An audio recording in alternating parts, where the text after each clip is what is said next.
yang memberi warzuqni fahma amin ya rabbal alamin. Baik, teman-teman, sebelumnya tadi saya sudah masuk tapi sinyal terbentang jadi keluar lagi. Baik, malam hari ini kita akan melanjutkan kembali pembahasan soal kemarin sudah dibahas tentang siapa malaikat itu dan apakah manusia bisa melihat malaikat. Tentu jawabannya tidak bisa, sebab malaikat itu termasuk ajsamun latifun, termasuk makhluk yang tak kasat mata, maka tidak bisa dilihat. Sementara kita sebagai manusia itu beda alam dan beda dimensi. Tetapi meskipun demikian, para nabi itu diberi kemudahan, diberi keistimewaan, khususnya Nabi Muhammad SAW yang bisa melihat malaikat langsung dengan kedua mata beliau. Nah, pada malam hari ini saya akan melanjutkan pada pembahasan tentang iman kepada kitab-kitab Allah. Tetapi sebelum kita mulai, ada beberapa catatan. Yang pertama, bahwa nanti teman-teman akan menjumpai ada namanya istilah kitab dan ada namanya istilah suhuf. Kitab itu secara bahasa artinya itu ada tulisan. Tetapi secara bahasa, secara istilah itu adalah artinya sebuah kitab yang isinya wahyu. Maka nanti kitab ini akan sebagai sebuah kumpulan wahyu yang diturunkan oleh Allah melalui rusul atau istilahnya utusan. Kalau saya sekarang sebut ya kurir lah, yaitu malaikat Jibril. Nah, itu kitab. Dalam bahasa Arab kemudian dibuat banyak namanya kutub. Nah, itu namanya istilah kitab. Ini yang nanti kita akan bahas iman kepada kitab. Yang kedua ada istilah namanya suhuf. Suhuf itu berasal dari kata sohbah, yang artinya itu adalah lembaran. Jadi nanti akan ditemukan bahwa Allah itu menurunkan suhuf atau lembaran-lembaran yang memang isinya juga sebenarnya wahyu. Sebenarnya itu wahyu.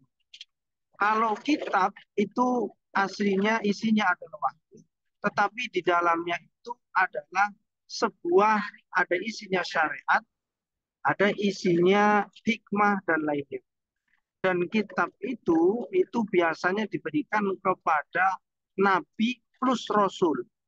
Artinya dia dikasih kepada rasul yang menjadi nabi atau nabi yang menjadi rasul. Sementara suhuf meskipun sama-sama wahyu, tetapi biasanya itu adalah diberikan kepada nabi saja, tidak dikasihkan kepada para umat. Artinya untuk pribadi si nabi itu. Nanti ada istilahnya suhuf Ibrahim. Berarti wahyu yang dikasih oleh Allah kepada Nabi Ibrahim, tetapi hanya untuk beliau sendiri. Ada namanya suhuf Nabi Syis, yaitu putranya Nabi Aisyah. Ya, nah itu namanya suhuf. Oke, itu catatan pertama. Catatan kedua, ini perlu disampaikan kepada teman-teman bahwa iman kepada kitab itu menjadi penting sebab terutama nanti terakhir iman kepada kitab Al-Quran adalah iman yang ditekankan ketika iman kita salah maka memahaminya pun salah.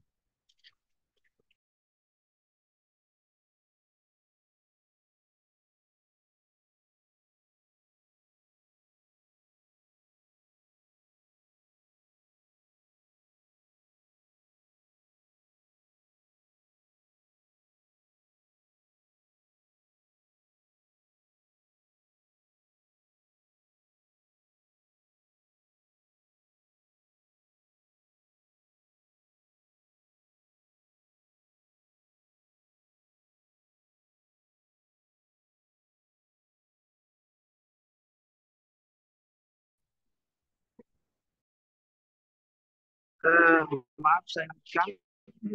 Catatan kedua tadi bahwa Al-Quran itu adalah kitab Allah yang nanti kita wajib imani. Nah, catatan ini penting supaya nanti posisi iman kita ini benar. Apalagi sekarang banyak karena pendekatan-pendekatan ilmu terhadap kitab suci, akhirnya Al-Quran itu dianggap sebagai sebuah teks. Namanya teks itu harus dikritik, salah. Maka jangan heran nanti saudara-saudara kita yang bisa disebut Muslim liberal, yang pemikirannya terlalu menggunakan akal, sampai kemudian tidak mengakui Al-Quran sebagai wahyu. Sebut saja misal ada namanya tokoh Nasr Abu Zaid, seorang cendekiawan filosofi atau filsuf ya dari Pakistan. Dia mengatakan bahwa Quran itu adalah produk budaya karena terbentuk dari budaya. Maka kalau Quran itu produk budaya, selebihnya itu sebenarnya adalah rekam potret peristiwa di mana Quran turun. Nah, ini kan bahaya, padahal kita tahu Quran itu kan wahyu. Bayangkan. Nah, maka mengimani rukun iman yang keempat ini penting supaya apa? Supaya posisi iman kita ini benar-benar tepat, gitu ya. Nah, itu catatan kedua. Catatan berikutnya adalah bahwa kitab Injil yang sekarang ini kita ada itu seringkali masih diperdebatkan, ya. Seringkali diperdebatkan oleh orang-orang bahwa kitab Injil ini masih original. Padahal yang keliru itu adalah pemahaman sebagian orang, ya, pembagian orang. Baik, Bismillahirrahmanirrahim. Kita mulai teman-teman pembahasan tentang lebih lanjut soal iman kepada kitab Allah. Al-Mabhasu As-Salisu, pembahasan yang ketiga, fil imani bi kutubihi subhanahu wa ta'ala. Iman kepada kitab-kitab Allah. Kaifa bagaimana al-i'tiqadu bitubillahi, cara mengimani kitab-kitab Allah. Ingat, kata kutub dalam bahasa Arab itu berarti jamak. Berarti lebih dari satu. Ya memang Allah menurunkan beberapa kitab. Nah, ini penjelasannya. Caranya bagaimana? Atab itu anna lillahi ta'ala kutuban anzalah. Kita meyakini bahwa Allah memiliki kutub, kitab-kitab yang diturunkan ala ambiyaihi kepada para nabinya. Wa bayyana fiya amrahu wa nahyahu wa wa'dahu wa wa'idahu. Di dalam kutub-kutub itu, kitab-kitab itu, Allah menjelaskan perintahnya. Allah menjelaskan larangannya, menjelaskan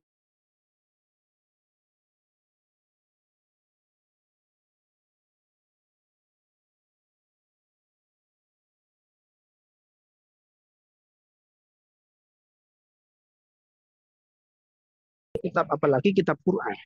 Ini konten utama nih. Konten. 4 saja. Nah, pertanyaan berikutnya, lalu apa itu kitab tadi? Sudah saya kasih prolog di awal. Nah, penjelasan detailnya adalah ini. Wahia kalamullahi ta'ala hakikotan. Bahwa kitab itu secara hakikat. Ingat, ada kata kunci hakikotan. Kitab itu secara hakikat adalah firman Allah.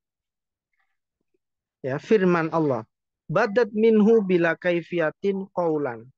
Yang tampak tanpa terintervensi atau tercampuri dengan adanya tata cara berupa ucapan. Artinya bahwa kitab itu adalah wahyu Allah, firman Allah secara hakikat yang tidak tersusun dari suara dan huruf.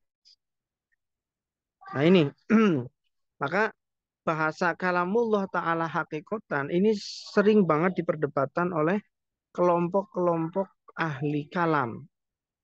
Apakah firman Allah itu kayak contoh Al-Quran nanti, itu sebenarnya qadim atau baru? Qadim itu lama.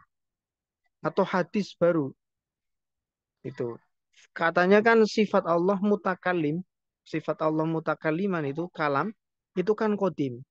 Tapi Quran itu apakah qadim atau hadis? Nah, itu sampai sekarang diperdebatkan. Yang kalau teman-teman baca sejarah, sebab perdebatan status Quran itu makhluk atau bukan, gitu istilahnya, itu sampai seorang imam namanya Imam Abu Hanifah sampai di penjara, ya, karena dia punya prinsip sendiri yang kokoh berbeda dengan penguasa. Bayangkan, jadi ternyata dulu sudah banyak ulama-ulama yang memang kontra dengan penguasa, akhirnya kalah secara kekuasaan, dia kemudian dijebloskan kepada penjara. Ya termasuk Imam Abu Hanifah ini, ya. Nah, kembali lagi kepada pengertian kitab tadi. Kitab adalah firman Allah secara hakikat yang tidak tersusun dari suara dan huruf. Karena firman Allah itu memang tidak ada suara dan huruf. Lalu bagaimana wallahu a'lam bishawab? Yang tahu malaikat Jibril. Karena malaikat Jibrilnya sebagai penyambung lidah dari Allah kepada Nabi Muhammad SAW. Itu catatan pertama, ya. Catatan kedua, wa anzalha wahyan.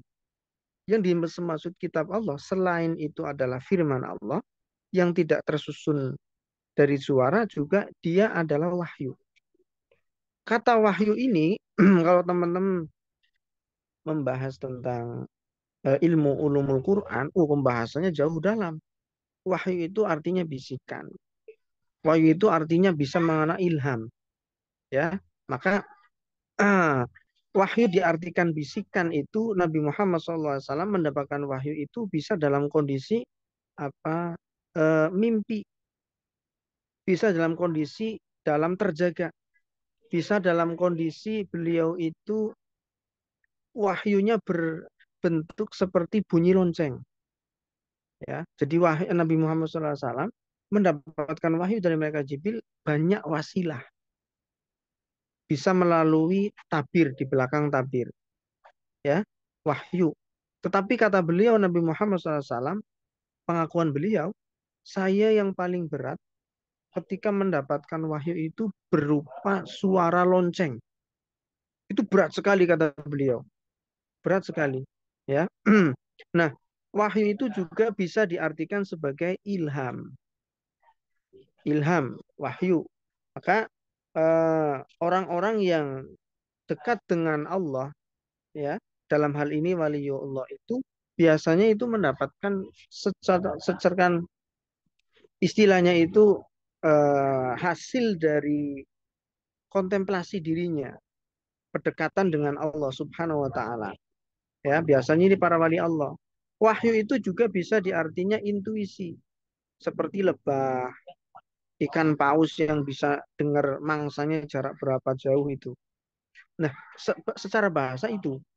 Tetapi kalau dikaitkan dengan kitab Allah, wahyu di sini berarti adalah ilham, bisikan yang langsung diberikan oleh Allah, langsung diberikan oleh Allah kepada para nabinya, ya. Nah, wahyu ini adalah sebuah pesan. Nah, ini jadi catatan keywordnya, kata kunci dari pengertian kala apa kitab Allah adalah pertama kalamullah, firman Allah. Ya, kedua tidak tersusun dari huruf dan suara, dan ia menjadi sebuah wahyu. Nah, ini penting. Kenapa di kitab ini, teman-teman, itu menggarisbawahi kata wahyu? Karena beda tipis antara ilham. Kalau teman-teman kayaknya pernah dulu pertemuan pertama, ya, saya sudah pernah menjelaskan seorang orang yang mengaku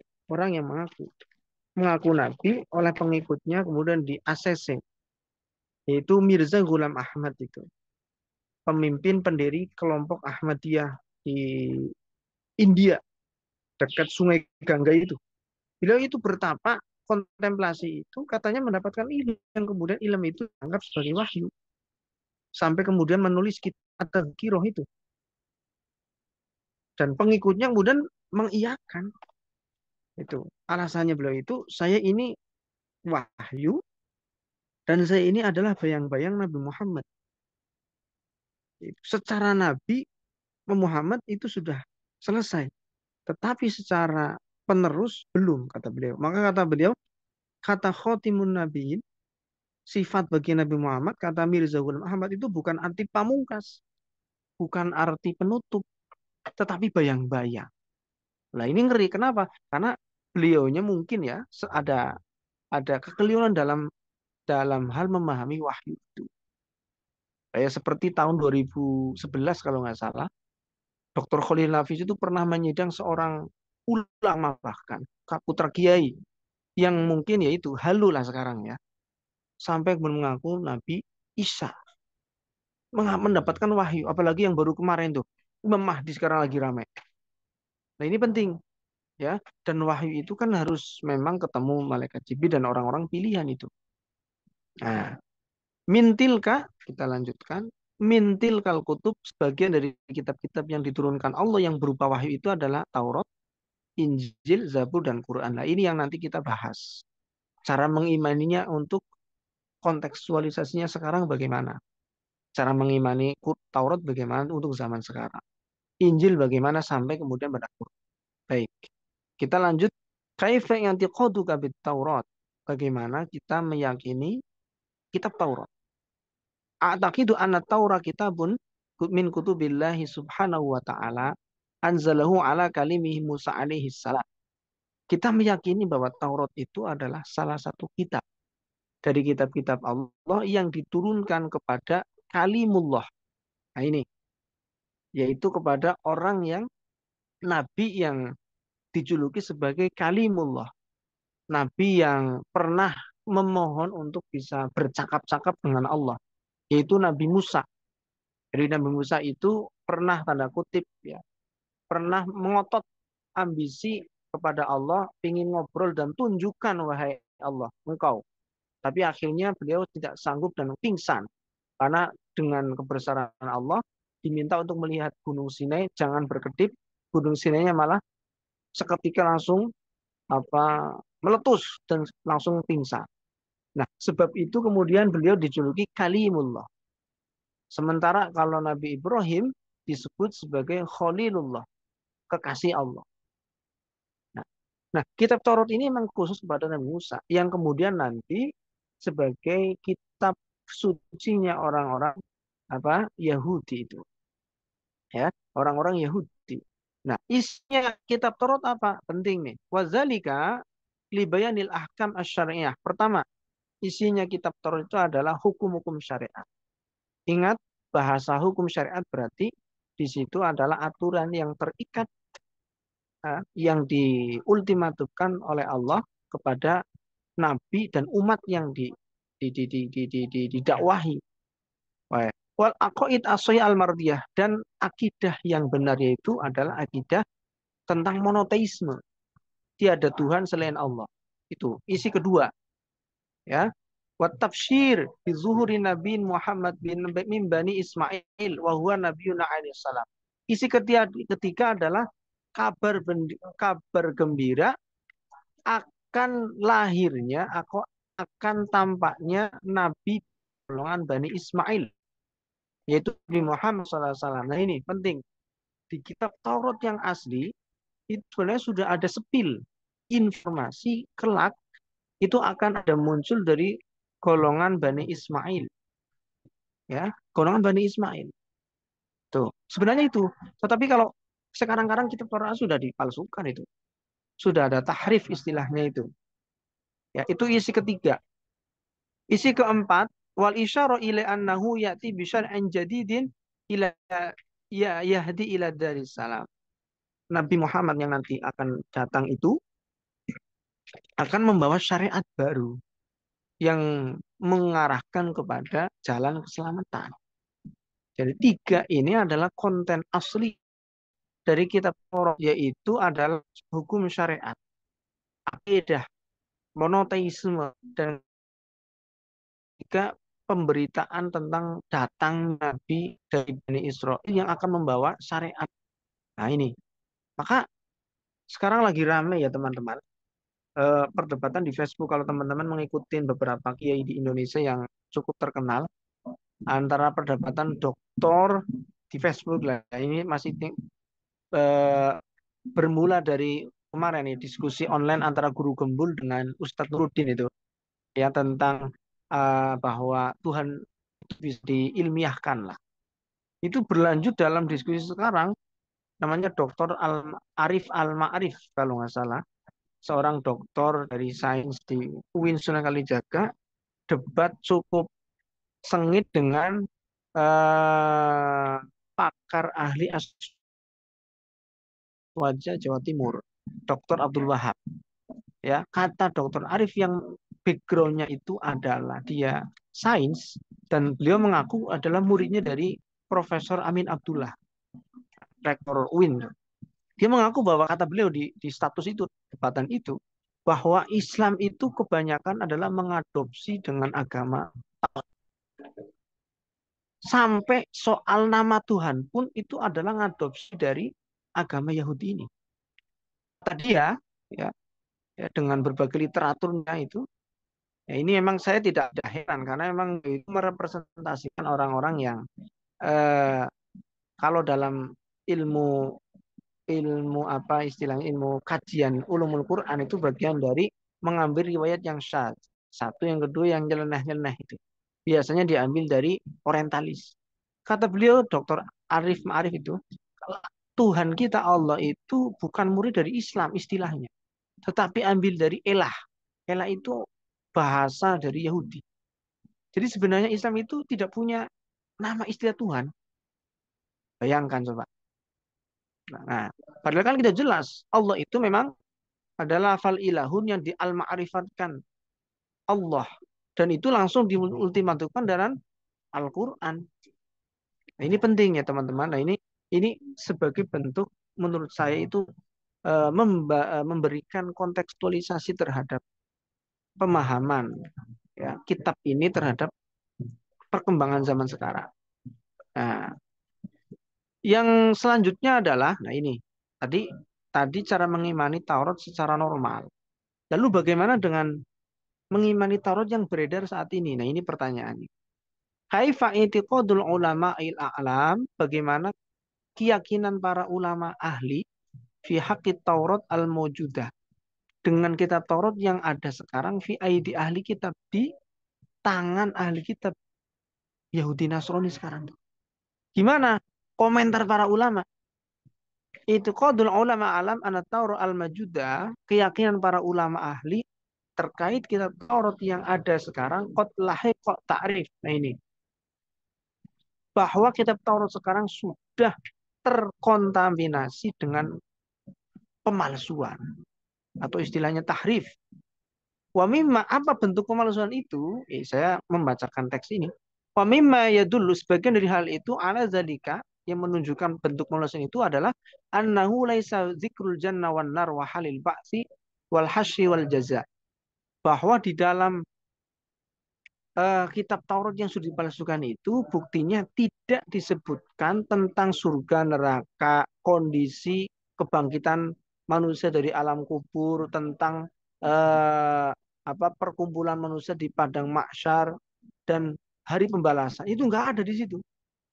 Dan saya pribadi juga nggak tahu kok, kayak Taurat yang sudah dirubah, yang asli kayak apa, yang sudah dirubah kayak apa. Jadi ini adalah informasi para ulama dari Syekh Thohir Al-Jazari ini.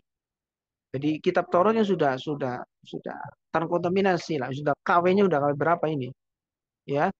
Ma'an nazalika padahal persoalan tadi itu tentang surga neraka artinya hari kiamat lah. Ahammu ma yuzkaru fil kutubil ilahiyati adalah hal yang paling penting dan menjadi inti dari setiap kitab-kitab ketuhanan. Dengan kata lain, salah satu ciri khas kitab Allah, kitab ilahi, itu adalah menyebutkan soal abstrak yang di luar yang kita belum mengalami tapi akan mengalami, yaitu soal hari kiamat. Kalau hari kiamat saja sebagai inti dari sebuah wahyu kok tidak dicantumkan dalam sebuah kitab, maka dipastikan kitab itu sudah mendapatkan pemalsuan. Itu satu ya. Jadi tidak ada cerita tentang surga neraka. Maka nah ini maka penting teman-teman kita belajar tauhid itu memang satu adalah tentang keyakinan. Ada istilah dulu saya flashback lagi. Ada istilah keyakinan itu adalah istilah sam'iyat. Sam'iyat itu adalah materi-materi agama yang tidak bisa kita akal. Tidak ada ruang istihad. Ya, tetapi kita cukup mendengar berita itu dari langsung riwayat. Itu sam'iyat itu. Ya kayak surga neraka. Kita tidak pernah kayak tahu kayak apa, tetapi beritanya ada begitu. Nah, maka orang-orang yang mendahulukan akalnya terlalu jauh, ya, kayak misal saya tidak sebutlah tokoh negarawan kita sebenarnya pernah bilang dalam salah satu sidangnya, itu para penceramah itu kiai pendakwah dai sudahlah nggak usah cekokin para masyarakat dengan hal-hal yang abstrak gaib itu kan belum jadi, belum jelas. Maka jangan heran orang yang tidak mengakui siksa kubur banyak, ya, di bawah kubur. Kalau teman-teman baca bukunya Agus Agus Purwanto apa Agus siapa itu ahli sains, dia membuktikan bahwa eh, siksa kubur itu tidak ada, bahkan surga neraka itu tidak abadi. Saya lupa Agus siapa namanya itu, ya, yang menemukan banyak itu, yang kalau nggak salah yang mencoba memberikan eh, isu kontroversi bahwa Wonosobo itu adalah kerajaannya Sulaiman kalau nggak salah. Saya lupa. Nah, itu. Nah, ini penting. Ya, maka ciri khas kitab ilahi itu adalah soal yaumil akhir. Kalau itu tidak ada, maka ya, disebut tahrif, pemalsuan. Itu bukti pertama. Wa mimma yadullu aidan ala kauniya muharrafatan. Hal yang berikutnya yang menunjukkan bahwa kitab Taurat sekarang itu sudah dirubah adalah zikru wafati Musa alaihi salam fiha fil babil akhir. Ada informasi wafatnya Nabi Musa di bab terakhir. Nah, wal halu annahu allazi unzilat alaih. Loh, kalau Nabi Musa wafat, lalu kitab Taurat dikasih ke siapa? Ini sudah rancu sekali nih. Ini menurut sebagian ulama. Nah, ya. Nah, dari sini kemudian merentet ya. Saya tidak akan panjang lebar kalau kemudian ini dipahami dari pendekatan pluralisme agama. Dengan kata lain ya, semua agama itu sama dan berhak mendapatkan surga neraka. Saya tidak jauh seperti itulah, ya. Tidak jauh seperti itu. Kalau sederhananya ya kita lakum dinukum waliyadin. Itu. Nah, itu untuk mengimani apa Taurat yang sekarang. Oke. Berikutnya adalah kaifa al-i'tiqadu fi Zabur. Kitab berikutnya kitab Zabur. Bagaimana kita meyakini kitab Zabur? Ataqidu anna Zabur kitabun min kutubillah. Zabur itu adalah kitab dari kitab-kitab Allah. Anzalahu ala Sayyidina Dawud yang diturunkan kepada Nabi Dawud. Wa huwa ibaratun an adiyah. Nah, ini isinya apa? Kalau tadi kita Taurat isinya 3. Hukum syariat, kemudian ajakan monoteisme, tauhid monoteisme. Yang kedua adalah berita akan lahirnya Nabi dari Bani Ismail. Nah, sementara kitab Zabur itu isinya adalah doa-doa, zikir, nasihat, dan kata bijak. Nah, ini doa-doa, zikir, nasihat, dan kata bijak. Walaysa fi ahkamun syar'iyyah. Di dalamnya tidak ada hukum syariat. Kenapa demikian? Li'anna Dawud, karena Nabi Dawud alaihi salam kana ma'muran bittiba'i asy-syari'atil musiyah. Karena Nabi Dawud itu sejatinya adalah mengikuti, meneruskan syariatnya Nabi Musa. Makanya teman-teman yang cerita mendapatkan berita-berita cerita dari sepak dakwahnya Nabi Dawud, kebanyakan itu kan Nabi Dawud itu adalah pandai besi, bisa memelunakkan besi, suaranya bagus. Wah, artinya beliau itu apa ya? Ahli metalurgi lah, ya, ahli metalurgi. Lebih kepada itu ya, karena apa? Karena kitab yang beliau dapat dari Allah itu isinya adalah tadi zikir, doa. Syariatnya tinggal syariatnya Nabi Musa, ya, syariatnya Nabi Musa, Nabi Dawud itu. Dan syariatnya Nabi Dawud juga nanti kita masih dipakai, tidak dinasakh, tidak dihapus. Itu apa? Puasa Dawud, ya kan? Ya, puasa Dawud itu yang sampai Nabi Muhammad itu masih suka, ya. Jadi kata beliau, kata Nabi Muhammad ditanya sama sahabat, wahai Nabi, amal ibadah apa yang engkau sukai?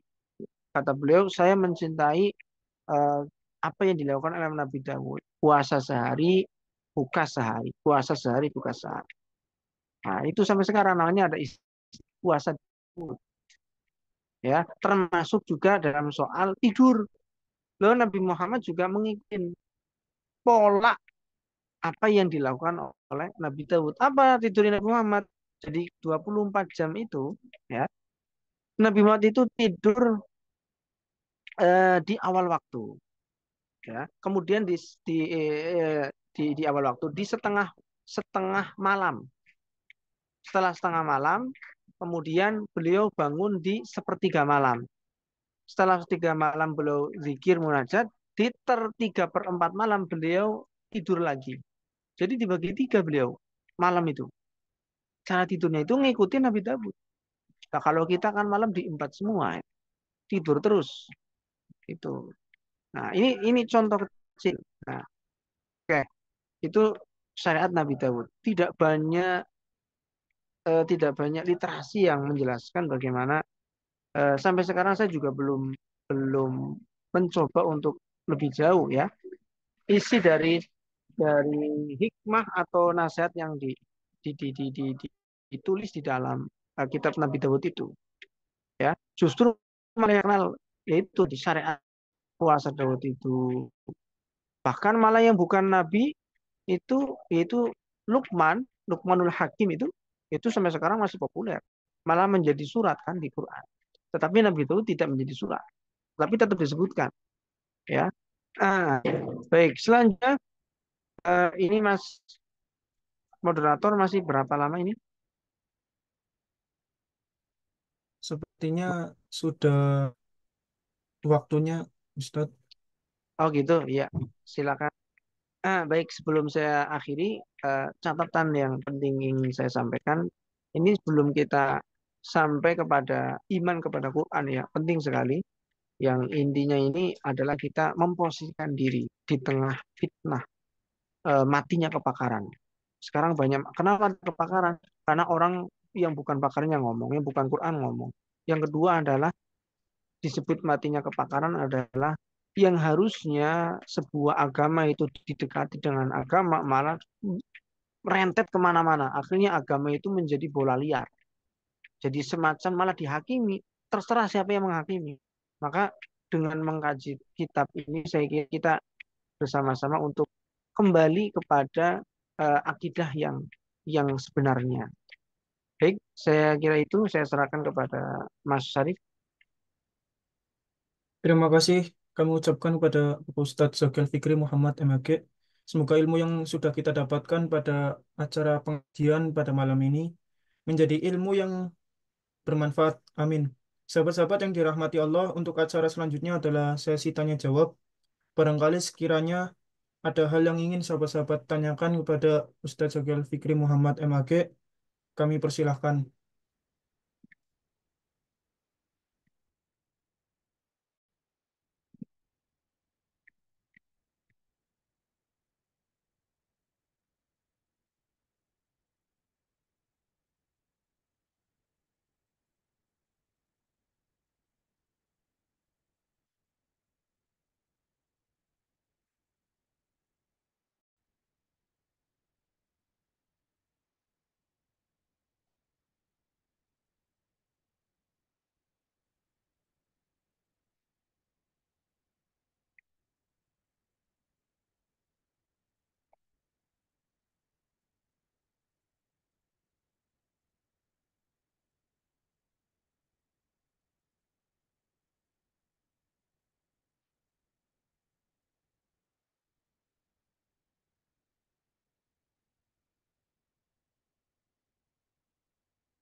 Ada Mas Syarif? Kalau nggak ada, Kalau tidak ada, saya pribadi ingin bertanya Ustadz. oh silakan silakan Mas Syarif. Al-Quran kan diturunkan ini ya Ustadz, tidak dalam bentuk mushaf, tidak langsung bentuk mushaf. Setahu saya, eh, pembukuan Al-Quran itu terjadi zamannya Utsman bin Affan oleh Hmm. nggih.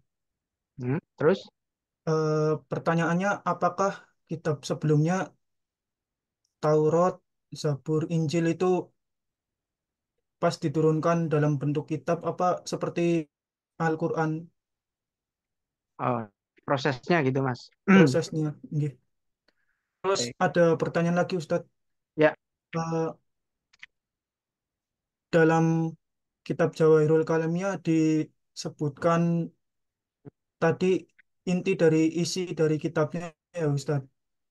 kita Itu apa? eh, ulama dapatnya itu dari mana gitu Ustadz?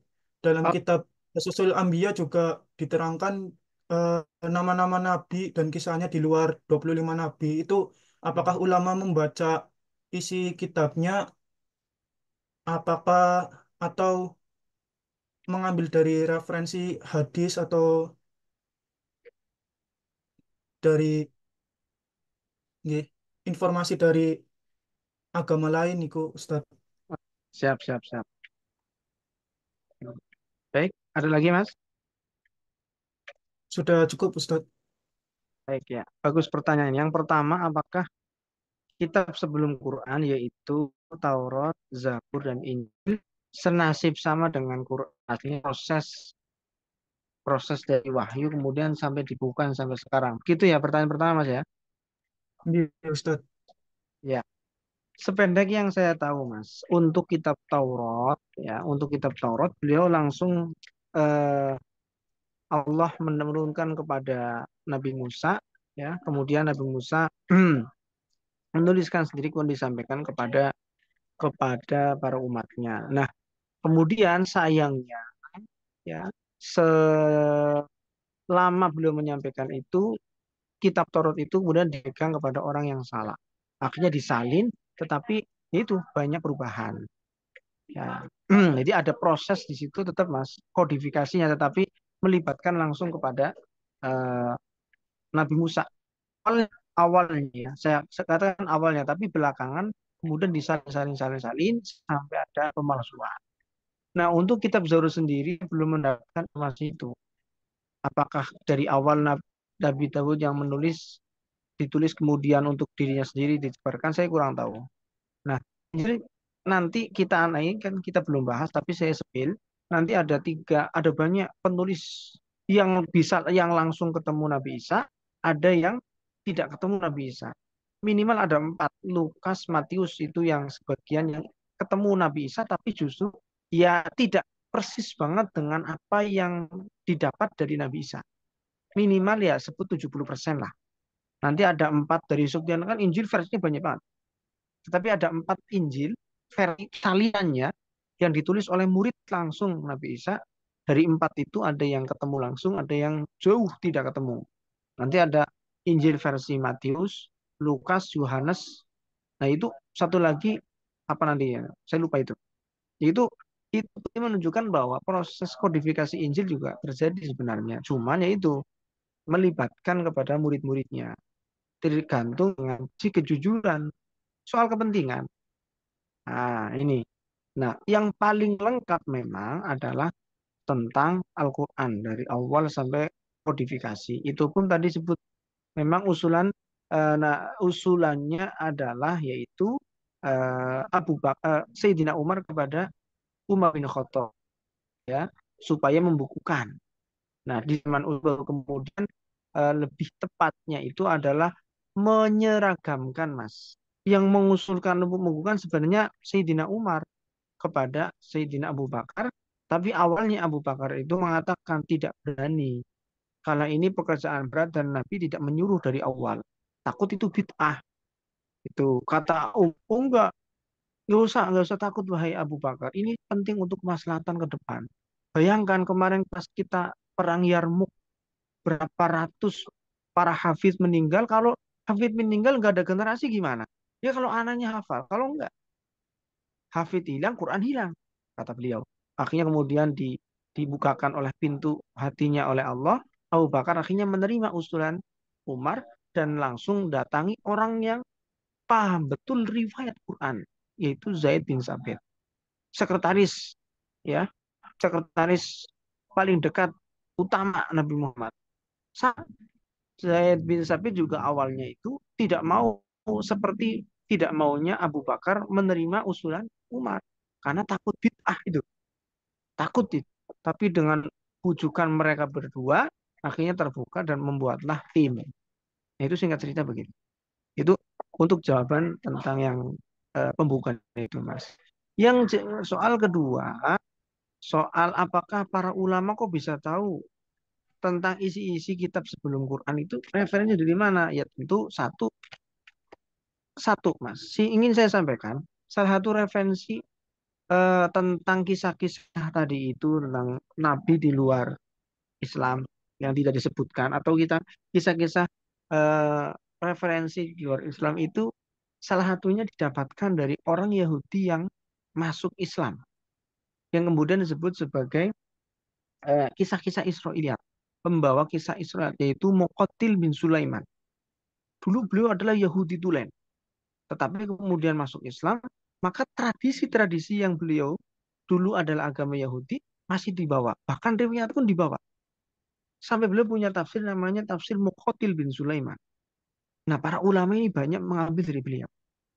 Yang kedua adalah Wahab bin Munabih. Sama, beliau itu adalah Nasrani. Kemudian masuk Islam, riwayat yang dari Nabi ke Islam sebagai pelengkap. Dan banyak ulama yang mengambil. Kalau Mas Syarif ini baca buku-buku literatur dari tafsir itu banyak namanya kisah Israiliyat. Kisah yang bukan dari Islam, tetapi ada bisa masuk akal, diterima. Artinya bisa mendukung syariat kita diterima. Tapi yang justru bertolak belakang kita tolak. Itu kisah Israiliyat. Itu satu Mas, sumbernya dari situ. Yang kedua, dari mana lagi sumbernya? Ulama kok bisa tahu? Tentu dari namanya riwayat-riwayat perbandingan agama. Muqarran bainal adyan. Kitab-kitab itu. Literatur di zaman dulu. Ya kayak misalnya Tohi Jazairi, tentu beliau juga membaca kitab sebelumnya yang menjelaskan bahwa kitab Taurat itu dipalsukan. Ya, ya. Dengan kata lain begini, Mas. Ya, mungkin bisa jadi, ya, mungkin bisa jadi ulama-ulama itu ada yang memang tidak langsung melihat Taurat, tetapi riwayat itu dari turun-temurun, Mas, dari ulama yang pernah melihat dan seterusnya dan seterusnya. Tetapi yang pasti satu sumbernya dari kita kisah Israiliyat yang dibawa oleh Muqatil bin Sulaiman, yang kedua dari literatur tentang perbandingan agama. Dan itu kan bisa diakses. Dan yang ketiga adalah beberapa dari syariat-syariat yang memang interaksi-interaksinya itu masih dengan agama-agama samawi sebelum Islam itu sendiri. Itu. Saya kira itu Mas Syarif. Terima kasih atas jawabannya, Ustadz. Sahabat-sahabat yang dirahmati Allah, tidak terasa acara demi acara telah kita lewati. Sebelum menuju acara terakhir, kita dahulukan dengan membaca doa. Doa akan dipimpin oleh Bapak Ustadz Sogel Fikri Muhammad MHG. Kepada beliau kami persilakan. Baik, teman-teman, marilah kita berdoa semoga dengan mengkaji kitab ini kita selalu diberi ketetapan iman Islam sehingga tetap kokoh sampai akhir ayat dan bisa mengucapkan kalimat syahadatain sebagai syarat untuk bisa husnul khotimah. Allahumma sholli ala sayyidina Muhammad wa ala ali sayyidina Muhammad. Bismillahirrahmanirrahim. Alhamdulillahirabbil alamin. Syakir amin. Rabbana zalamna anfusana wa ta'ala nakunanna minal khasirin. Allahumma ja'alna auladan khairan. اللهم ثبت قلبي على دينك اللهم ثبت قلبي على دينك اللهم ثبت قلبي على دينك يا مقلب القلوب ثبت قلبي على دينك ثبت قلبي على دينك يا الله نسألك علما نافعا وعملا متقبلا ورزقا حلالا كثيرا ببركة قراءة هذا الكتاب كتاب الجوهر الكريمية نفعا علما ينفعني في الحياة والبركة ربنا آتنا في الدنيا حسنة وفي الآخرة حسنة وقنا عذاب النار سبحان ربك رب العزة عما يصفون سلام على المرسلين والحمد لله رب العالمين.